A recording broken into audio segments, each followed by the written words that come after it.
Welcome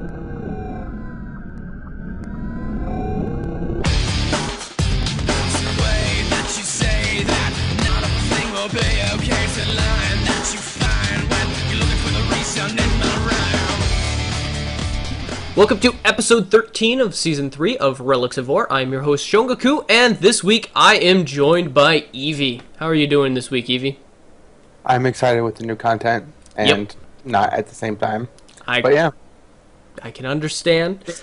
Let's go ahead and move into some pretty, not random stuff, but into something unrelated to the new content first. And what that's going to be is we're going to talk about the SPVP tournament that happened this weekend. Did you watch any of it, Evee? If you didn't, you can say no. It's okay. Okay, here's the weird things. I actually contacted Mist League, at Mist League, and we may actually be able to get some responses from them about where these team comps are coming from. But they dropped the Mesmer in favor of the Thief again.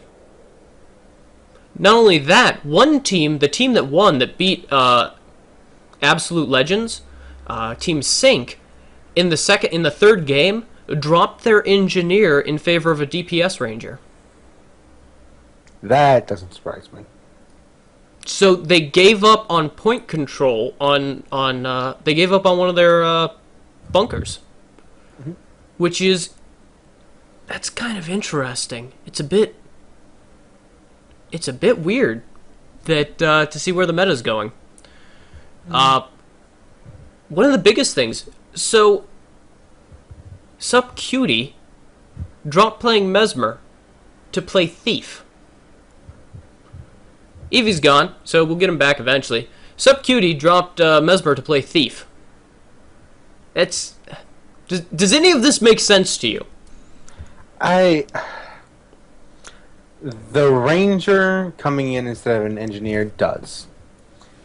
People bringing thieves instead of Mesmers kind of blowing my mind right now. I've been looking this up. I've been trying to find anything on like forums, anywhere I can look. I'm not finding anyone saying that no one's talking about the meta. And I don't get it. Like the current meta, I haven't found any meta builds. Am I looking in the wrong place? People in chat, am I looking in the wrong place? As Spirit said, isn't Sup Cutie NA's best Mesmer? Yes, he is. Like, why would he do that? I don't... And then his team lost. I mean, he was really good as a thief, but go ahead, Evee. It's because they have inside knowledge and they know that thieves are getting rifles and portals soon, so they're just getting ready. Maybe that's it. I can dream. Grouch is feeding them inside knowledge.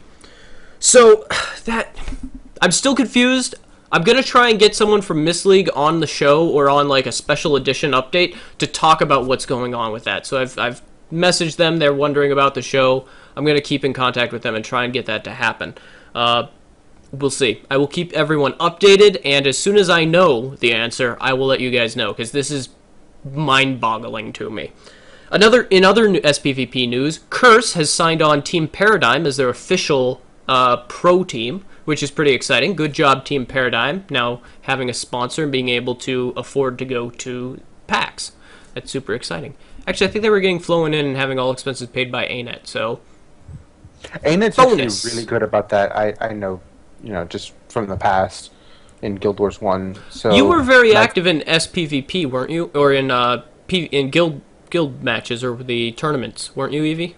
At one point? In the beginning I was, like when they were first picking up. I never actually flew out or anything, but I knew a couple of people that did because they stuck around for it, and they were actually really, really good about that. Cool. Well, it's good to see that they're continuing that practice, and they are definitely adding a lot of new features, it looks like, to SPVP that are going to change quite a few things. Where am I? I've ranted. So that's pretty much SPVP right now as far as the current major news outside of the patch, which I will talk about shortly. We are also going to now move on to our next big story in Guild Wars, because we are moving fast, like an old man. Someone has to make up for Cole not being here. Remember when Uriah said "fast like an old man," and Cole thought it was hilarious and said it for like 3 months straight? No, no, okay. It was a thing. So we just had a massive election in game. Huge stuff, all sorts of things going on, and Ellen Kiel ended up winning. How do you feel about that, Evie? I knew it was going to happen, so I'm not really excited. But I'm... What's the word I'm looking for? Pleased with the outcome, though not so much with the response. Yes, So, which we'll talk about the response in a bit. In chat, who did you guys vote for? I actually put more votes in for Evan Nashblade, but I kind of wanted Ellen Kiel to win. If I'm going to be all honest. wait. 1, 2, 3. Wow. Spirit had a massive heartbreak over Evan losing. She Hunter had 10 heartbreaks. 10 heartbreaks. Oh my goodness, poor. I do know that we had a long discussion, like a series of discussions on Twitter where like she would tweet as Kate and I would tweet as myself, Eric. It was funny. There we go. All right, so it seems like a fairly even split in chat. It was pretty interesting. They did some hilarious stuff actually. At first, when they first were saying they were about to announce who was going to win, a bunch of NPCs in game immediately began telling everyone that it was Evan Nashblade. And then a little while later, everyone got a mail in game which said, "Oh, it's Ellen Kiel." And then the official finally came out on the stream, on the Guild Wars 2 stream, twitch.tv/Guild Wars 2, where they said, "Oh yeah, it's Ellen Kiel officially." What do you think about that, Evie? At first, until like the official announcement on the Twitch stream, I was just like, "Oh, that's what they're doing," and then I was like, "Oh, it's actually a bug." Oh, was it a bug? Yeah, That's an awesome bug to have, though. I'm not gonna lie. they I'm- actually data mined the conversation, like the audio that would have played if Nashblade won, Yeah. and it's on SoundCloud. I can link you to it if you want.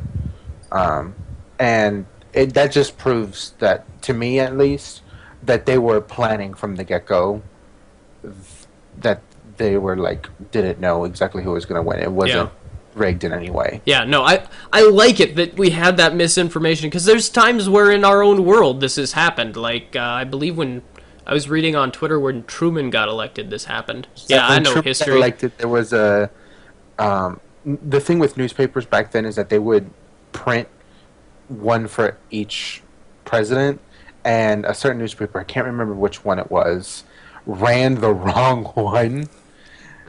So that was a thing. That's pretty awesome. So I thought that was quite entertaining. There were some issues though that came up within the community of it, and it's definitely something that we should talk about. If you guys want the full story, go to Tasha's blog. She's been on Relics of War a few times. She was a major host back pre-beta, and she talks about what happened in game. Evie, why don't you give us a summary of? First, her blog is attached to Keyboard, so you can look that up. And there's 2 posts actually on it. And Evie, go ahead and talk about her first post. I'll summarize the second one. Well, I didn't look at her post, but I can tell you about what kind of went on, especially on Reddit. Apparently, everyone that doesn't like Evan is racist, and everyone that does like Ellen Kiel did so because she's a whore. That was pretty much the theme of the statements. It was pretty horrific, actually, to see. I hate to say it and be that blunt, but that's basically what it boils down to. Yeah, that was basically what people were saying about each other. And, yeah. Which is funny because sure, there's the sex appeal when it comes to Ellen Kiel because she's a woman and she has a model face and boob breastplate, but as far as how her character is written, she's probably one of the least sexualized characters in ANET history. Yeah, I mean, they did have her stand next to Casimir. Yeah. So, there are definitely some issues, and I think ArenaNet did a pretty good job because Tasha talked about, she mentioned all of these things, and it's pretty disappointing. I'm not gonna lie, I'm pretty disappointed in the Guild Wars community that they basically decided that there was a large number of people that decided that bashing the other side was, you know, a good idea. Even if it's in fun, the things that they said about, like, Ellen Kiel, imagine if they were saying about a real person.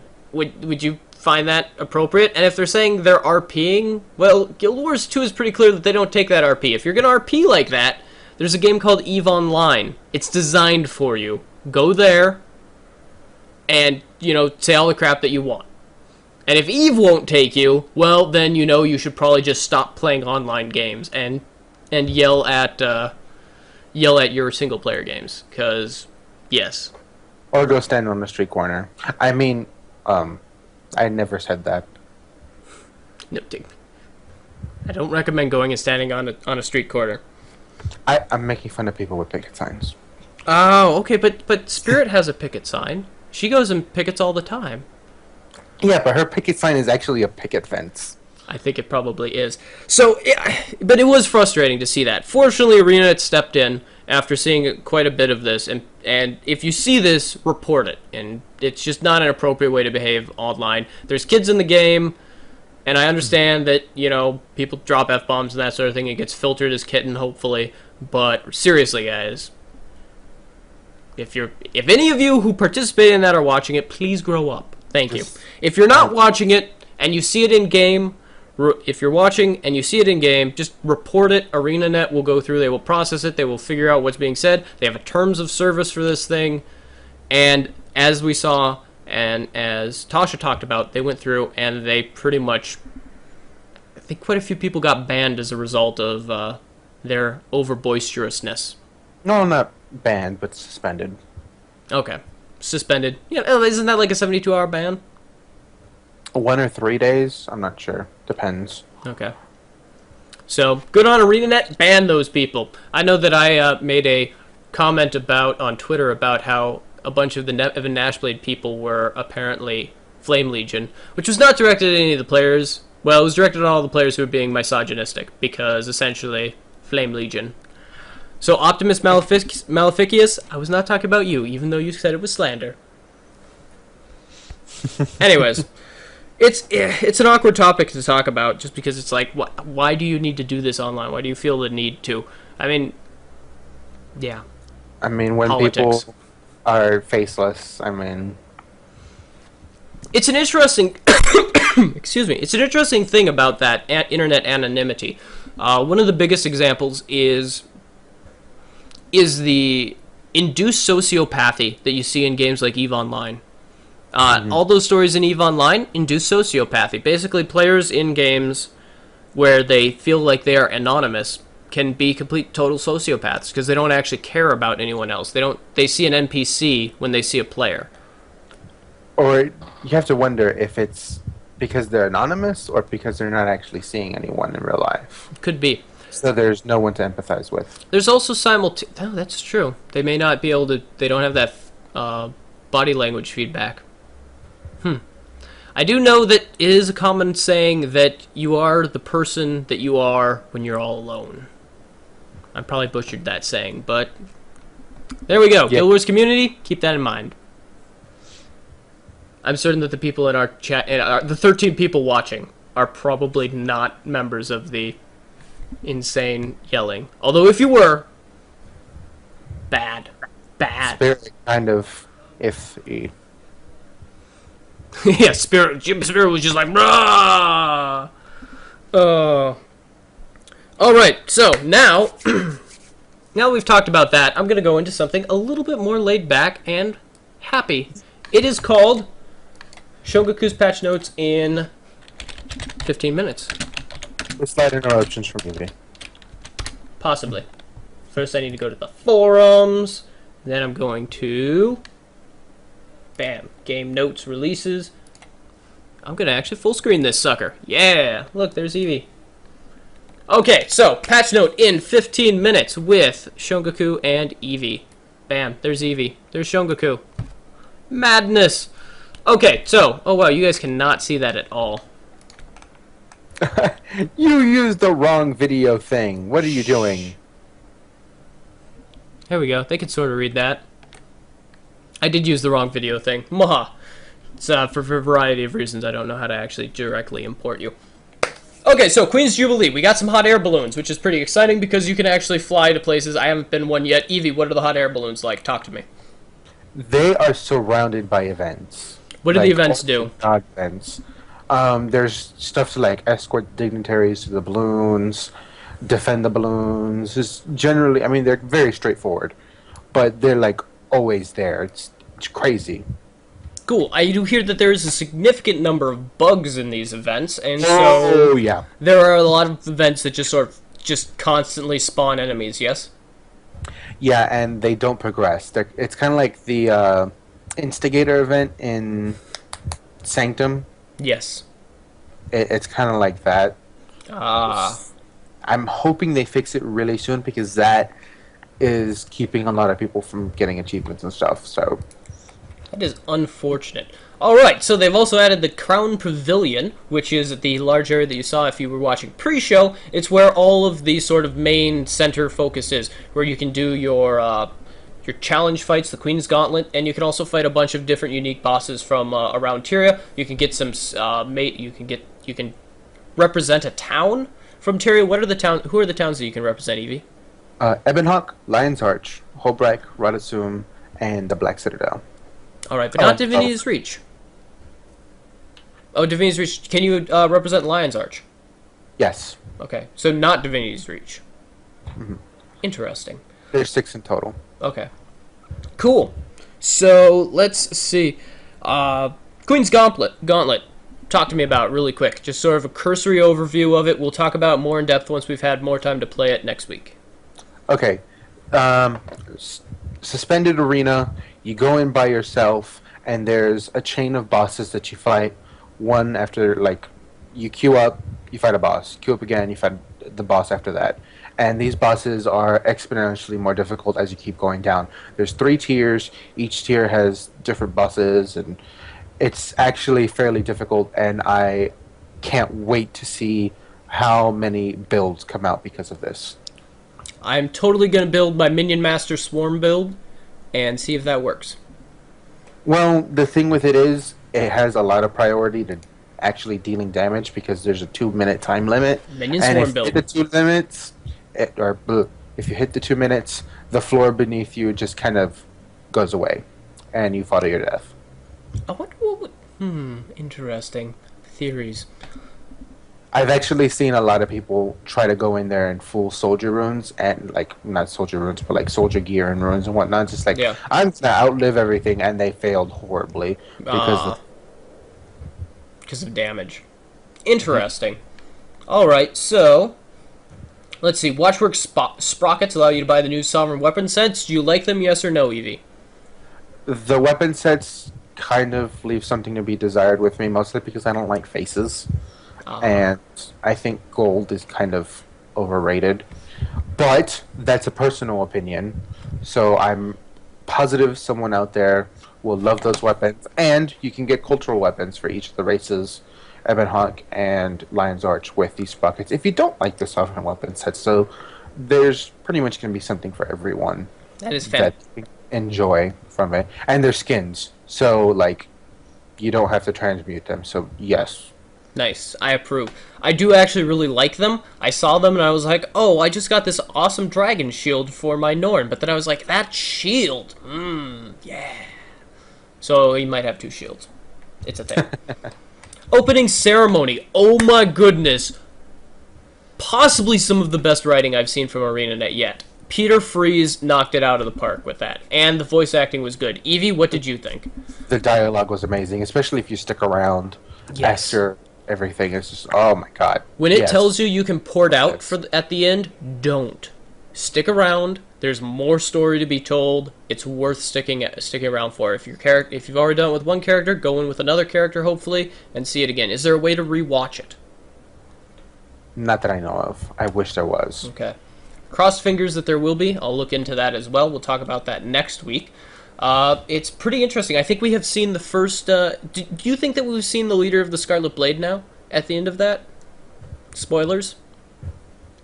Maybe not next week, but the week after that, we'll see something going on with Scarlet. I'm Cool. like almost 100% positive that we'll see Scarlet. And if that wasn't Scarlet, it could be Anise. It could be Countess Anise. I saw some things in there that made me question Anise. Anise is just messing with Logan. She is a mesmer. Just- It's true. He's such a good target. It's true. She probably enjoyed that. I think that's one of the great things about it, is Anise is sort of like totally calm and collected on the outside, and yet she still like made him fight Ritlock. I thought that was a pretty good troll. Oh, Peter Fries tweeted someone from Lost Shores Freeze. is coming back with a new name. Kanek. Probably. It could be Canarch. Oh, interesting. Scarlet, he's red. Dun dun dun. We shall see. Okay, have you done Beacons of Krita yet? Moving on, since I've only got 15 No, minutes to do but I this. have heard that they're kind of easy. Aw, that is which sad. Kind of disappointing. So, He escaped from jail once, Spirit. It could be Canarch. It's unfortunate that the Beacons of Krita are easy, but they do give you a torch, I do believe, correct? there's an item that you get, like, not a permanent item. It's like, you use it, and then you'll get a torch to illuminate wherever you are. The first thing that came to my mind is, like, the pirate puzzle in Lion's Arch. It's like, Yes. There is actually a torch in that puzzle. Well, yeah, but then you wouldn't have to drop down and grab it. You can just use the one that you have in your inventory. Plus, it looks cool. Yeah. Oh, they think that the Azura dude, Subdirector Null, might be coming back. It does look cool. I just equipped my Mad King's backpack and hopped my way through. Easy mode. Alright, so there are some achievements that they've been adding, rotating Living World achievements with the daily achievement category. So, for example, you can complete the Queen's Medivh achievement. Oh, wait, what? The daily achievements are just, you know how daily achievements have different categories? You can do like stuff in Movie World, you can Yes. gather, do that. They've added stuff that's related to the living world in the dailies. Cool. I approve. So Alright. there's more options for people to finish their dailies, and because of the way they split the Queen's Gauntlet from the actual Queen's Jubilee meta, one of the achievements is to do dailies from the living world to get the meta. Cool. Alright. Excuse me. So, completing the Queen's Jubilee meta achievement awards players with a mini watch night. Completing the meta achievement requires players to complete 18 achievements from either Queen's Jubilee category or the Jubilee-related dailies. So that's pretty cool. So, basically, if you go in for all 18 days and just complete Jubilee dailies, then there you go. You'll actually get it before the 18 days because there's more than one Jubilee daily. Fantastic. So there's a lot of options now, and they are going to be quite solo-friendly, which I think a lot of people... I know quite a few people I was talking to were like, why is it not solo-friendly? Well, now it is. Hunter, in chat, you have had the Washwork Portal device drop. Is it you create it, it's a single-use item, and then it functions like a teleport gun? Yes, no, maybe? I've actually had 4 of the recipes drop. It's really expensive to make, considering it's a one-time use item, so I haven't made it yet. It requires 400 artificing. But from what I hear, it works almost like the Mesmer portal. Okay, So. cool. Alright, moving on. World vs. World had Supply Mastery added to the Ranks and Ability tab, so that's pretty cool. If you're in WW, it means that you will get some nice bonuses. Go in and check that out. I don't do enough WW to actually care. Actually, no, I do care, because that would be like the one that I actually use, because I like carrying supply. Currency Wallet, though! Yes! I think everyone knows what that is now, and it's awesome. Right, Evie? Yes, it's amazing. Alright, moving on. It's Champion the Loot. best quality of life change they've made. Ever. It is pretty much awesome. Champion Loot. Evie, you just killed a troll that we don't know where it is. How many powerful bloods did it drop for you? 10. Bam! That's all we have to say about that. Okay, so they have done effects culling. Have you seen it used at all? Should I have used it for the boss that we just fought in I have video? not noticed it at all. Okay. Oh, it is a common recipe drop. So they're like, it's extremely rare. Then they're like, no, it's actually super common. I think it's because I walked out of the show last week after I heard it was extremely And they're rare. just like, oh, oh, that's a problem. Yeah, if Shongaku's walking off the show, yeah. No. Okay, dungeon reward changes. We will talk about this next week after we've actually had a chance to run some dungeons and do some content with that, as far as how that works. Evie, have you run I anything will, yet? I will say that the only dungeons I found that do not give 1 gold are Ara and AC, and none of them give 2. The There Ra gives 3 and AC gives 1.5. There is a Reddit post. Go on to Reddit. It will show you what all of the paths give you as far as gold. Uh, so just check that out. A lot of And I was just gonna say, and on top of that, character switching does not affect tokens anymore. It's all account bound. So yes. once you run a dungeon on that day, that's the only time you're gonna get 60 tokens. So there you go. So a little bit of a nerf on how many you can get, but that's okay because most people have 5 million of them anyways. And you can just run the other paths. Man, I'm coughing up a storm. A lot of quality of life changes, just sort of little subtle things on the various classes. Did anyone in chat feel like their class got a major change? Necromancers was pretty normal. There was some normal stuff. It was a lot of just sort of making the skill effects make It's more sense. just like giving transparency to the information that's given out there than anything else. All right, here's the big one. We didn't talk about it last week. We probably should have. Structured PvP has had a lot of changes. They've changed. You can access PvP from anywhere in the world now. You can queue up for a match solo. Wow. Evie, talk us through it, because apparently I am falling apart. Okay, so the tournament pen was gone, and instead there's an arena tab in the PvP panel. You can queue up for rated matches or team arena, and they're completely separate from one another. This is huge for tournaments because this means that if you're solo queuing for a tournament, you will only be put up against people that are solo queuing, so you will not go against a pre-made. Which is amazing. That is pretty fantastic. And Keep going. the other big change is there is now a dishonorable debuff for leaving a match. The debuff lasts 72 hours. It's right there. And once you get to 5 stacks of this debuff, you will be prevented from joining any rated games. I approve. Apparently you can actually, let's see, what else? There are now the permanent or limited per-use basis finishers.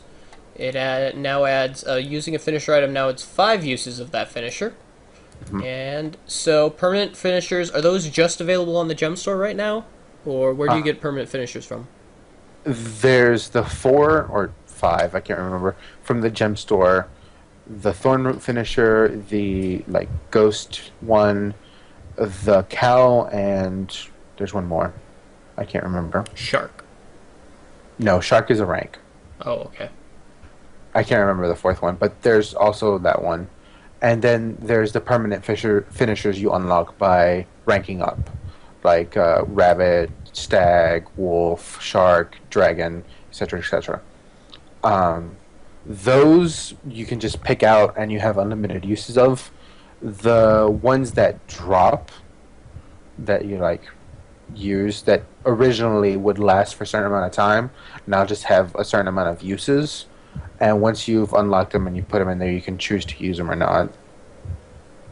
Cool. Oh, giant finisher apparently is one. Oh, yeah. Okay, that's the 4th one I was forgetting. What's that do? Like a giant comes down and punches them? It's like a giant, spectral giant sort of thing. Kind of ghostly comes in and just smacks them with a huge hammer. I approve. That's awesome. The best one is the Spectre, because a black shadow will drop down from the sky and stab him in the chest. That's even more awesome. I approve. Alright, so moving on. Keep and Castle Assault events are now group events and will count towards monthly achievements. That's a good thing. Alright, moving. Royal Pass, advantage to the Royal Terrace. Evie, you were kind of blah on this. It's a convenience thing more than anything else, considering, all the content is focused on Divinity's Reach. I guess they wanted to give people a reason to kind of stay in Divinity's Reach if they wanted to. The price for it's kind of high, though, considering it only lasts 2 weeks. It does seem a little bit expensive. Well, 300 gems, it's what, like $2.50? Yeah. No, it's more than that. Because, what, 400 gems is $5. Yeah. So, It's like 4 yeah, something. it's like 4 something. Yeah, we know numbers. Oh, okay, so for... Person. It's like $4 or something. So for 2 weeks, it's not huge. The thing that I am a little bit iffy on is the fact that they are selling 3 masks for $5 each. Now they just sold armor sets for $10 each, and this is just one piece. And some of those masks are not dyeable much. Evee. Yeah, they remind me of the what's the second mask in the HOM?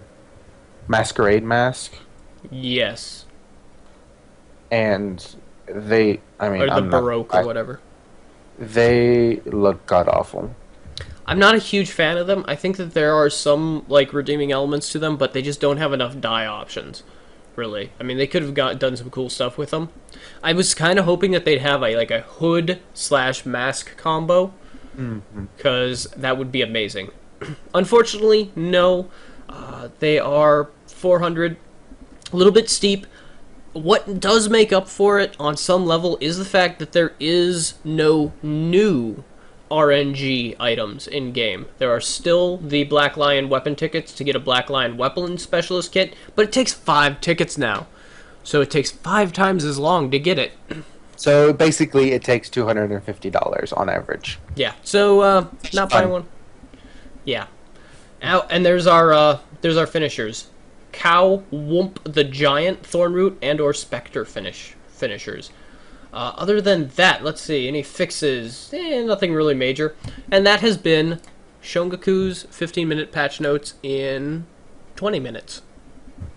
Let's minimize that, bring Evee back, and move on to a few other things. We're actually going to have a fairly fast show today, unfortunately, or fortunately, depending on how quickly we are shedding viewers. We're at 10 now. So, specifically, we're going to talk about a few things in the community. First of all, have you read the Kill 10 Rats interview with Colin Johansson? I skimmed it before the show. All right, so what do you think?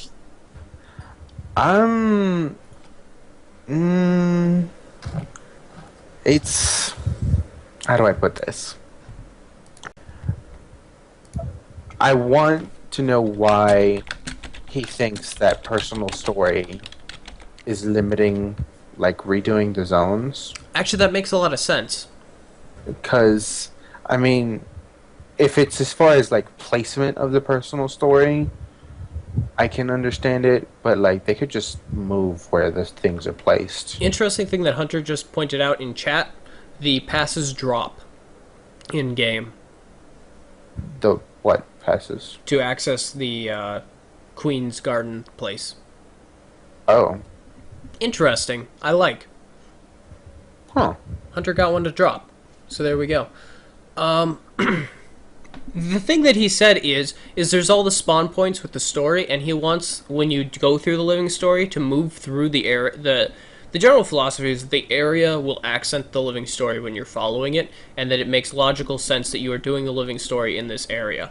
The issue that they have right now is because they have set the living story in all of these areas and created thematic elements around the living story, changing that area, or for example purifying ore, which is essentially what Ravius point blank asked him about, wouldn't work well with the living story unless they had 2 alternate zones. And then the question comes, okay, so how do you do this? Do we split the player base? Do we put like the new version of ore like behind a wall, or do we put the old version of ore like as a fractal? How do we get that to work? And how do we, or do we just completely rework the personal story? Sorry, that's what we're actually talking about, the personal story. Do they just completely rework the personal story, and do they want to put that dev time in to make the personal story follow the living story? I think that the personal story could be kind of like, you remember in Guild Wars 1, if you came from another campaign and you went to do like the beginning of prophecies or the beginning of factions, and it said like, this is from the past. Yes. Then they could kind of do that. That's true. They could. It's it is iffy as to how in the world they might actually go about doing that. It would be interesting to see what solution they have. The nice thing is Colin Johansson said, is they were thinking about how to go about doing that. So that is something that, at least at a high level, the devs are debating how they want to actually make that work. Because they do want to make the world move forward, and they've found that that is the major sticking point for their zones, and radically changing zones is the living story. And so it's interesting. Yes. A fifth living story team that just changes zone art and changes the living story to adapt. Personal story. Personal story. Oh, yeah. A living team. Oh, let's see. Gradually add grass and other mobs in ore and push the undead out each week. It could be interesting. I think it would be fascinating to see how they go about doing it. What I would not mind is coming back to the concept of ore. They talked a lot. This was an interview about ore. One of the big things that they talked about is how ore was supposed to be a point where you get a bunch of people together and you go and you clear to a temple and you clear to a temple, and all this other stuff is going on to sort of accentuate that. But that's not the point. Is clearing temples. Essentially, the way he described it is like a high-level WoW raid.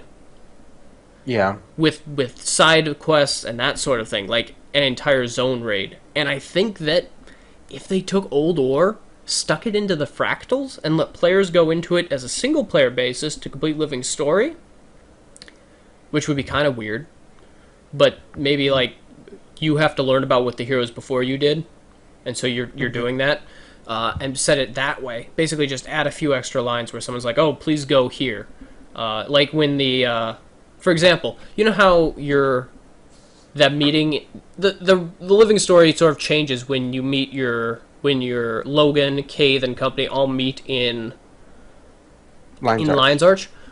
What could happen is Logan or your mentor could call you and say, "Hey, come meet me and my friends in Lion's Arch," and you go and you meet up with him and Divinity and Destiny's Edge in a pub in Lion's Arch, and he's like, "Hey, we want you to learn some stuff about, the history of the world, how things have progressed this far. Here's a book, read it, go to the Fractals of the Mists, and now all of a sudden you can access the living story from the Fractals of the Mists." And that's how you get the backstory, and then you get caught up on living story. Meanwhile, these zones are progressing, and you're no longer tied to specific zones, because now this story has happened, it's been a year, the game's been out for a year, and they can start shifting the zones forward. Mm-hmm. So there we go. That's my theory. Do you think that would work?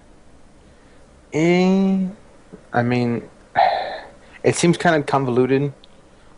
Personally, I'd rather just want to see them update the existing personal story to either fit how the zones are now.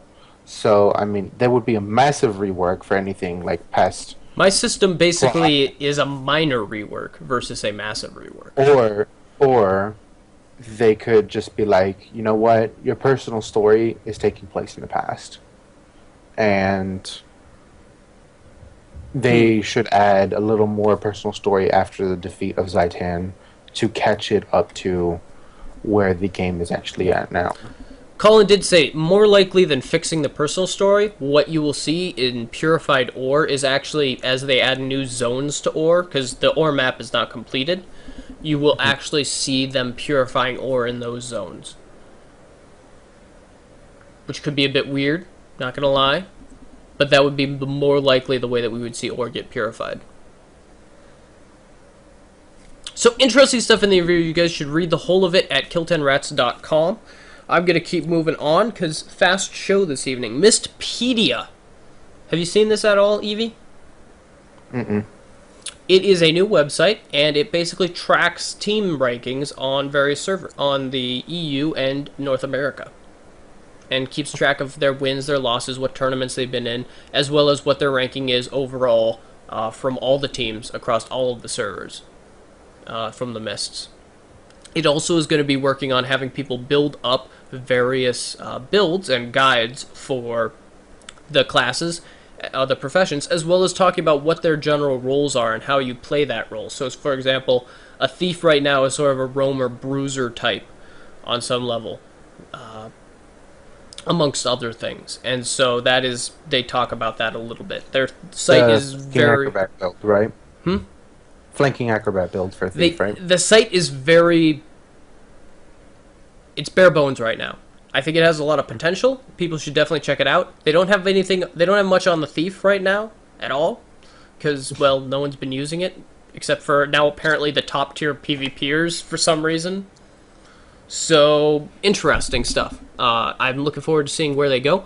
They are very similar to Into the Mists as far as their general philosophy, although Into the Mists is more focused on builds and build reviewing, whereas this is more focused on SPVP, tactics, and basic guides.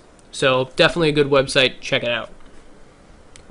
Moving on, last week we somehow managed to get a Guild Wars 2 coder into our chat, and he asked us an interesting question. Do we want new zones or guild halls? So we've had a week to sort of think about that. I posed the question to Twitter. About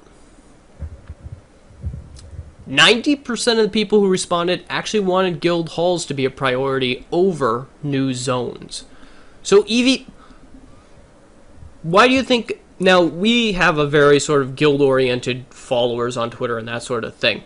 What sort of advantages to the general community would a new zone bring in versus guild halls? Well, obviously they would probably introduce it with some kind of living story. So there's content there. And there's, of course, the new area. So there's probably going to be new mod types, sort of how they did South Sun. Yeah. Tinfoil hat. It's Bar Brawl. I have to have my armor on. Sorry, since it's not speculation time, now it's a helmet. And, I mean, just like the Queen Karka, they can introduce more world bosses, which is always nice, more diversity. They could possibly introduce new dungeons. Yeah. And it's a good way for them to expand existing content. The Queen's Jubilee. I mean, technically speaking, it's a new zone. Yeah, I'll give you that. Now, compared to guild halls, I personally would prefer guild halls because guild halls they're much more of a personal thing than a new zone.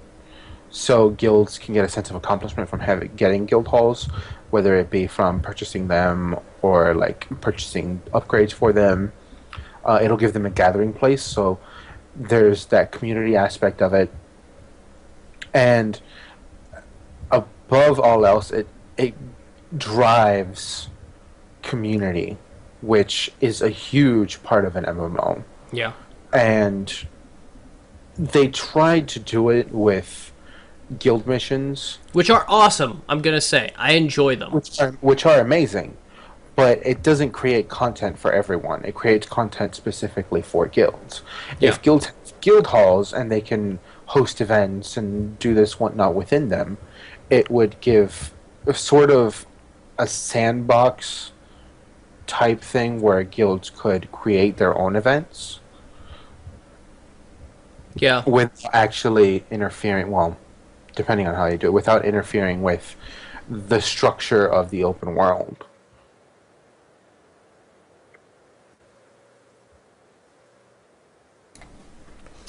Yeah, I would personally prefer guild halls because they give you a sense of home. I mean, and that's sort of one thing that in an MMO, there's a few things that are important. I'm not sure why I don't need to wear this anymore. There's a few things that you're doing in an MMO that players do inherently in an MMO. First of all, they sort of find a world that they want to live in, that they want to explore, that they want to learn about. And even if you're in a heavily theme park game, for example, World of Warcraft, or even Guild Wars 2 on some level, because it is much more theme parky than it is sandboxy, for the most part. It's somewhat, yeah. The rides are a little bit less straightforward than in WoW. It's more like bumper cars and less like a roller coaster. Yes, that's a good point. Because yes, so there's that, but you're living in Tyria, you're experiencing Tyria, you're starting to attach to certain characters, and I think they kind of wanted your home instance to do that, and on some level it does. I will say that my character, I've gone back to my home instance since I finished, and my home instance has changed pretty significantly. Not necessarily from a building standpoint, but from a who's there. My Hylic friends are all chilling there. I've got a whole bunch of people from the Pact that I've met and interacted with throughout the course of my character's story, and just a whole bunch of things are there that remind me of where my character started, which was just sort of like I couldn't even find where the bar was for like 30 minutes, and sort of my character is now very well versed to it. He can go back, he can say hi to Petra and Andrew, who are, because he was common in our storyline, those sorts of things. I anthropomorphize NPCs a lot. It's a thing that I do. Apparently, I'm insane. The thing is, that level of permanence is purely for someone like me.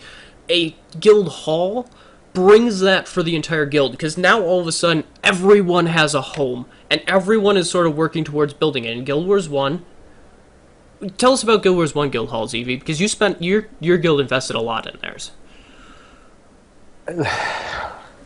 While in Guild Wars 1, the guild halls were limited to being visited by actual guild members, it was still a huge community-driven, just like a gathering place, which is so important for any type of community-driven event. Even RO, when we do our missions, we have like a place we go to, and it's not technically our own, but it kind of, in a weird Feels way, like is. it. And Yes. guilds will give much more permanence to that. It gives you a sense of ownership in the world, and an investment in it. And to be honest, here's the thing. ArenaNet recently had all of the people from Team WildStar, or a significant number of people from Team WildStar, visit when they were just, beginning to build their MMO. And they interacted, they talked, they chatted about various things. WildStar has one of the coolest looking housing systems I have seen in a long time for an MMO. They're going full in. They have dungeons that will randomly spawn on your home plot.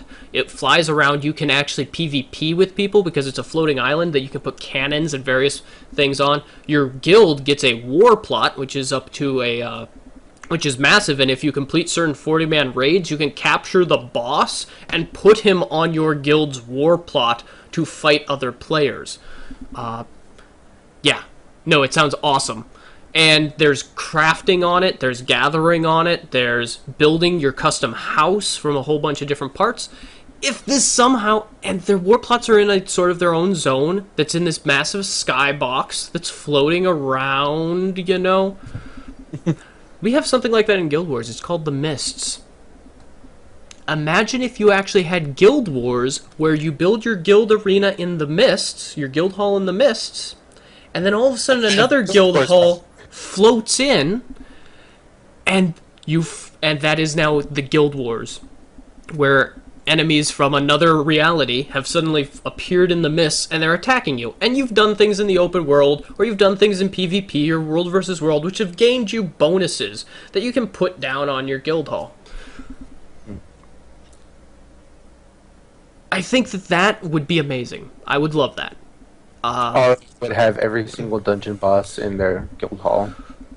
I mean, you'd have to balance it with like a point system where it's like, okay, you could spend this many points on your guild hall, and Giganticus Lupicus is worth like 70 points out of 100 points totally you can have. Something like that. Not even Giganticus Lupicus. What's the boss? Simon. That's like the altar in Aram. Oh, the giant... Like the giant chicken. Duena boss. Simon. That too. Yeah. Yes. There's a lot of cool things. I think it would be interesting, and plus If you give them something to use guild merits for, because yeah, that's true. As Spirit said, that would be an awesome merit sink. I mean, if you think about it, and if you win a guild hall, if you win a guild battle, you get merits. And imagine if your guild hall had a whole bunch of other little islands floating around it, which were your houses. Yeah, your player houses and your player plots, and those could be called in to help out the fights. Like 2-player plots could fight together and fight against each other and stuff. Obviously, I'm going way out there, assuming they would have to build systems that they do not currently have in Guild Wars in order to support this sort of thing. But they could begin with some very basic stuff, putting a floating guild hall in the mists with You know, the ability to build stuff sort of sandboxy on it with, you know, random events, like maybe a dragon flies out of the mist, or maybe you get assaulted by demons from the mists, outsiders. I mean, they already have flesh reavers in the game, so there's a lot of things they could do with that. So I think we are definitely on the side of guild halls. Yes, it's not really much of a bar brawl. We're pretty much just sitting there with our mugs going, to guild halls! Or, as we learned today, ka-guild halls! Because it's like kabam or kadoom chicken. So, I like that a lot of people in the community do want guild halls, and I really hope that ArenaNet starts working on that. Because, hey, we've been complaining about not having permanent content. Guild halls are permanent content, and they're awesome. Unless the guild halls are temporary. You are a horrible person. All right, you're gone. You're just gone. Bam. Wait, there. No more Evee. Why do I even have that? Evee, why are you still there? There we go. No more Evee. Ah, whew. Done. All right, guys. I got rid of the evil man. Anyways, moving on, we have one last topic to cover. We got an awesome email from someone called Anton, by a person called Anton Larson. We have it in the show notes. We will link that to you guys. And he brought up basically an armchair developer concept, which I'm going to be slowly rolling out over a few weeks. So thank you, Anton, for writing in. It is a fantastic article, actually. Specifically, the interesting thing that he mentioned is building counterable... The first thing that he talked about was building counterable mobs. Basically, mobs that have... You look at them and you say, okay, that's a spellcaster, this is how I counter it. Or that's a melee character, this is how I counter it. Or this is XYZ. And when you go into a dungeon, you will see a group of randomly generated group of these mobs, and you say, okay, we have to hit that guy, that guy, that guy. We have to execute this sort of combat against each one, and then figure out who's going to deal with it. And go in and deal with it. It basically makes trash a lot more interesting. Did you get a chance to read this at all, Evie? I skimmed it right before the show, but I mean, this is all stuff that should be already in the game. So, what do you think about the counterable mobs concept? To an extent, it already exists. It's just not as heavy, as it could be. I thought it was. As a general, what the interesting thing with it was that it would give more reason for example, kiting a melee enemy, because you would need more control, you'd need someone dropping, control things, knockdowns, all sorts of things. And the interesting thing about it is how he built that. Do you think that that Guild Wars 2 needs that, or do you think that there are other ways that they could continue to move forward, or do you think that this would be a good step in the right direction? The thing, I mean, as far as CC goes, there's other inherent problems with CC and PvE that would just be exacerbated if they introduced a counter system when it comes to PvE. Okay. And that's Defiance. Defiance. Because of Defiance, CC is nowhere near as valuable as it could be in PvE. But at the same time, it keeps it from being too valuable. So they haven't quite hit that line of we can use CC when we really need it, but we can't abuse it. And they need to hit that line before they can really do hard counters for PvE. Interesting. Yeah. He also brought up, in order to enable hard counters to work as well, he also brought up putting more information over the specific NPC. For example, and I thought that's actually really fantastic, is specifically he brought up putting icons over their heads for specific attacks. Because right now, you can lose the charge attack in a particle effect, can't you? Oh, yeah. I mean, even just new content, Queen's Gauntlet. I had some trouble with the Lightbringer because the telegraph for her attack that instantly kills you if you're not standing in her AoE is kind of, it's just a hand gesture. There's no glow, nothing. And if you're looking at her from the wrong angle, her hand is behind the book.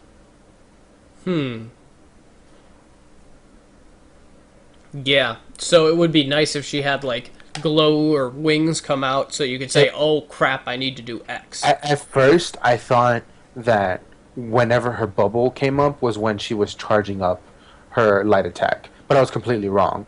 And I was just like, then what is it? And then after I did it like 2 times, I figured out that it was this weird hand symbol that doesn't have any kind of particle effect. Huh. That's unfortunate. Hopefully they'll be fixing that or working towards that. Well, Interesting it's thing. just a matter of knowing what to look for because it's a one-on-one fight. You don't really have to worry about it getting convoluted, but it was just really inconvenient for me because the way the camera is and playing in melee, I couldn't see it because of the book that floats in front of her. If most people are probably going to be going from like a more top-down perspective and playing as ranged, so it won't generally be too much of a problem. But it still exists, is really what I need to point out. Yeah. Well, there we go, and we'll be going into more in depth into Anton Larson's various various discussions later on. I was really sleepy when I read through it, so there is definitely a lot more that I can pull from it.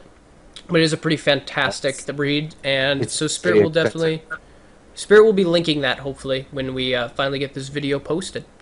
And that's pretty much everything that we've got for you guys tonight. We are going to move on to post-show now. And so thank you guys for watching. If you have any questions, email us at relicsofwar@gmail.com. You can email me at shongaku@gmail.com. My Twitter is right now at Relics of War, but I also do occasionally check at Shongaku. Evee has Twitter, but he doesn't actually use it to talk to people. He just kind of he just watches Relics of War silently. I'm probably gonna get a more professional Twitter soon, so okay, so tweeting for that. Sweet. So we will be getting Evee Twitter, which will be exciting. You can also check us out at relicsofwar.com or at our YouTube page, Relics of War. Also, we will be uploading various streams here on this website. Recently, I have done a Magic the Gathering stream with Chaz, which was a lot of fun. It's about 2 hours. And if you have never played Magic the Gathering, I should stop saying because I've been saying it 37 times in this last sentence. If you have never played Magic the Gathering, it's an interesting look at how it works and general philosophies behind it. I play a green deck, and it is fantastically fun. He plays a blue deck, and we beat some people up. But it's a close match. They almost take us. It's quite exciting. So definitely check that out. So, if you guys have any questions, we will move on to post-show. Thanks for watching, everyone.